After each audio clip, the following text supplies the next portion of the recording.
Ladies and gentlemen, boys and girls, welcome back to the channel. నేను మీ వంశీ. అందరూ ఎలా ఉన్నారు? I hope everyone's doing great. ఈ రోజు వీడియో టాపిక్ ఏంది అని అంటే 2025 Honda SP 125 ని నేను కపుల్ ఆఫ్ కిలోమీటర్స్ నడిపిన తర్వాత నాకు ఈ బైక్ లో అనిపించిన నెగిటివ్ పాయింట్స్ ఏంటో ఈ వీడియోలో మీకు డీటెయిల్ గా చెప్తాను. ఏ మోటార్ సైకిల్ అయినా పర్ఫెక్ట్ అయితే ఉండదు. ప్రతి ఒక్క మోటార్ సైకిల్లో ఏదో ఒక నెగిటివ్ పాయింట్ అయితే ఉంటుంది. నేను ఈ మోటార్ సైకిల్ ని నడిపిన తర్వాత నాకు దీంట్లో అనిపించిన నెగిటివ్ పాయింట్స్ ఏంటి, నేను ఏం నోటీస్ చేశాను అనేది ఈ వీడియోలో చెప్తాను.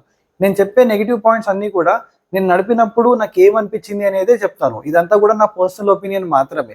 చాలా మంది కామెంట్ చేయొచ్చు, ఇవి నాకు నెగిటివ్ పాయింట్స్ అనిపించవు అనుకుంటే అది మీ ఇష్టం. కొందరికి అనిపిస్తుంది, కొందరికి అనిపించదు.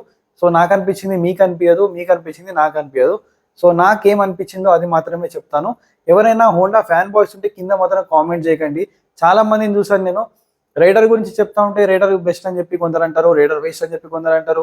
ప్రతి ఒక్క మోటార్ సైకిల్ ఎస్పీ గురించి చెప్పినా, గ్లామర్ గురించి చెప్పినా, దేని గురించి చెప్పినా కానీ ప్రతి ఒక్కళ్ళ ఒపీనియన్ అనేది చాలా డిఫరెంట్ ఉంటుంది. ఒక్కొక్కరికి నచ్చింది ఇంకొకరికి నచ్చాలని చెప్పి లేదు. కాబట్టి నాకేమనిపించింది అన్న పర్సనల్ ఒపీనియన్ మాత్రమే మీతో పాటు షేర్ చేసుకుంటాను.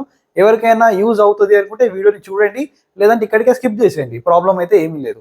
సో లేట్ చేయకుండా నెగిటివ్ పాయింట్స్ ఏమున్నాయో ఇండివిజువల్గా మీకు చెప్తాను. ఫస్ట్ నెగిటివ్ పాయింట్ ఏంటి అంటే దీని యొక్క price. Comparing to other 125cc motor cycles price అనేది కొద్దిగా మనకు ఎక్కువ ఉంటుంది. ఏదైతే ఇప్పుడు కొత్తగా మనకు TFT మీటర్తో తీసుకొచ్చారు కదా, ఈ మోటార్ సైకిల్ గురించే మాట్లాడుతున్నాను. బేస్ మోడల్ అయితే కాదు. ఈ టాప్ మోడల్ అనేది కొన్ని ప్లేస్లో మనకు 1,25,000 నుంచి 1,29,000 వరకు అయితే ఉంది ఆన్ రోడ్ ప్రైస్. సో స్టేట్ని బట్టి ప్రైస్ అనేది వేరీ అవుతూ ఉంటుంది. కాబట్టి అప్రాక్సిమేట్లీ 1,25,000 నుంచి 1,30,000 మధ్యలో అయితే ఈ మోటార్ సైకిల్ అయితే అమ్ముతున్నారు. సో కొద్దిగా నాకు లిటిల్ బిట్ ఎక్స్పెన్సివ్ అనిపించింది. TFT మీటర్ ఫీచర్స్ అన్ని కూడా బాగానే ఉన్నాయి. బట్ ఈ ప్రైస్ రేంజ్లో ఏంటంటే మనకు ఎక్స్ట్రీమ్ 125 కూడా వస్తుంది, విత్ ABS వస్తుంది. దాంట్లో కొన్ని మంచి ఫీచర్స్ వస్తాయి. బట్ ఇది ఏంటంటే కొద్దిగా ఫ్యామిలీ సెగ్మెంట్, అది కొద్దిగా స్పోర్ట్స్ సెగ్మెంట్, రెండింటిని కంపేర్ చేయొద్దు. బట్ ఏంటంటే ప్రైస్ అనేది కొద్దిగా ఎక్స్పెన్సివ్ అనిపించింది. వీళ్ళు పెట్టే ఫీచర్స్కి, వీళ్ళు ఆఫర్ చేసే ఫీచర్స్కి కొద్దిగా ఎక్స్పెన్సివ్ అనిపించింది.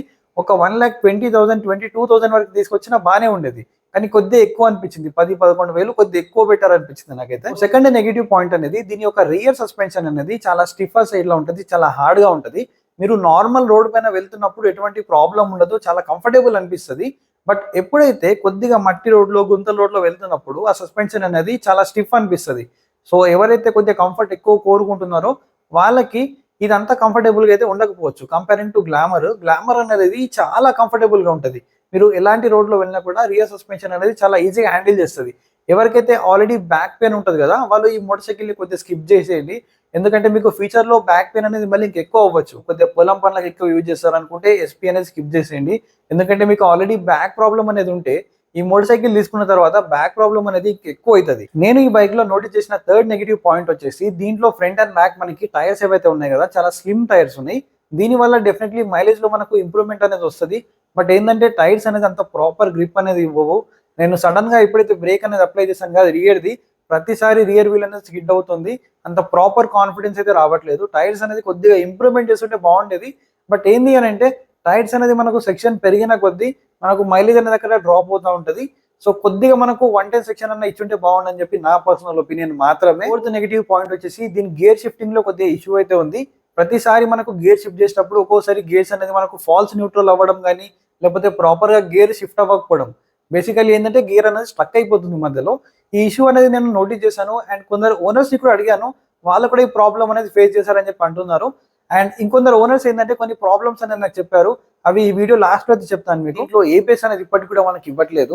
వీళ్ళు పెట్టిన ప్రైస్ కి ABS అనేది ఇచ్చి ఉంటే చాలా బెటర్ సేఫ్టీ అనేది ప్రొవైడ్ చేసేది. ఇది నాకు అనిపించిన ఇంకొక నెగిటివ్ పాయింట్ అయితే. ఈ మోటార్ సైకిల్లో నాకు లాస్ట్ అండ్ ఫైనల్ గా అనిపించిన నెగిటివ్ పాయింట్ ఏంటంటే దీని యొక్క బిల్డ్ క్వాలిటీ కొన్ని ప్లేస్ లో అంత టాప్ నాచ్ అయితే లేదు. ట్యాంక్ పక్కన మనకు ఎక్స్ట్రా ప్యానల్స్ ఏవైతే ఉన్నాయి కదా, ఈ ప్యానల్ యొక్క క్వాలిటీ అనేది అంత టాప్ నాచ్ అయితే లేదు. ఒక్కోసారి ఏంటంటే ఇట్లా నార్మల్ గా పట్టి ఇట్లా ఊపినా కానీ ఊగుతూ ఉంటుంది. సో కొందరు బైక్స్ అయితే ఆల్మోస్ట్ చాలా లూజ్ అయిపోయింది ఒక 1 year లోపలనే. ఫైనల్లీ ఇవైతే నాకు ఈ మోటార్ సైకిల్లో అనిపించిన నెగిటివ్ పాయింట్స్ అయితే.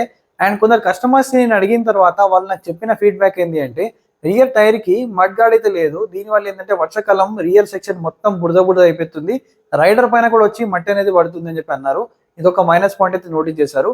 అండ్ ఇంకొక కస్టమర్ అయితే ఒక 10,000 కిలోమీటర్స్ నడిపిన తర్వాత ఇంజన్ పక్కల నుంచి మనకి ఆయిల్ అనేది లీకేజ్ అవుతుందంట. ఇది ఒక ప్రాబ్లం నోటీస్ అయితే చేశారు. అండ్ ఇంకోటి ఏంటంటే ఫ్యూల్ ఫిల్టర్ అనేది ప్రతిసారి పాడైపోతుంది, చోక్ అయిపోతుందంట. ఇది ఒక 300 to 350 రూపీస్ అనేది రీప్లేస్మెంట్ కాస్ట్ అనేది తీసుకుంటున్నారు. సో ఎంత మంచి ఫీల్ అనేది మెయింటైన్ చేసినా కూడా ఫ్యూల్ ఫిల్టర్ అనేది ప్రతిసారి ప్రాబ్లం ఇస్తుందంట, ఇదొక ప్రాబ్లం అయితే చెప్పారు. అండ్ ఇంకొందరు చెప్పింది ఏంటంటే ఇంజన్ అనేది హీట్ ఎక్కువ అవుతుంది, హీటింగ్ ఇష్యూ అనేది ఉంది, అలాగే కొద్దిగా వైబ్రేషన్స్ అనేది 65-70 దగ్గర వైబ్రేషన్స్ ఉన్నాయని చెప్పి కొందరు అయితే చెప్పారు. అండ్ ఇంకొక కస్టమర్ చెప్పింది ఏంటంటే ఫ్రంట్ హెడ్ లైట్ విజిబిలిటీ అనేది అంతేం బాగాలేదు, అండ్ వీళ్ళు తీసుకునే ప్రైస్ కి వీళ్ళు ఇంకా ఇప్పటికి కూడా మనకు హాలిజన్ ఇండికేటర్స్ అయితే ప్రొవైడ్ చేస్తున్నారు. ఎల్ఈడి అనేది ప్రొవైడ్ చేయాల్సింది ఆల్మోస్ట్ మనకి 1,30,000 వరకు వెళ్తుంది ఆన్ రోడ్ ప్రైస్. ఇంత ప్రైస్ తీసుకున్న తర్వాత కూడా స్టిల్ మనకి హాలిజన్ ఇండికేటర్స్ ఉన్నాయని చెప్పేసి కొందరు కస్టమర్స్ అయితే చెప్పారు. సో ఫైనల్ గా ఇదైతే నాది ఇంకా కొందరు కస్టమర్స్ చెప్పిన ఒపీనియన్ ని తీసుకొని ఈ వీడియో అయితే చేశాను. వీడియో ఎలా అనిపించిందో కింద కామెంట్ చేయండి. ఎవరైనా SP125 యూజ్ చేస్తా ఉండి మీ ఎక్స్పీరియన్స్ ఎలా ఉందో కింద కామెంట్ చేస్తే ఎవరైనా ఈ మోటార్ సైకిల్ తీసుకునే వాళ్ళకి యూజ్ అయితే అవుతుంది. డెఫినెట్లీ SP125 అనేది ఫ్యామిలీ కోసం లాంగ్ టర్మ్ కి రిలయబుల్ ఇంజన్, కంఫర్ట్ కానీ అలాగే మోర్ మైలేజ్ కోసం అయితే ఈ మోటార్ సైకిల్ వీళ్ళు కన్సిడర్ చేయొచ్చు.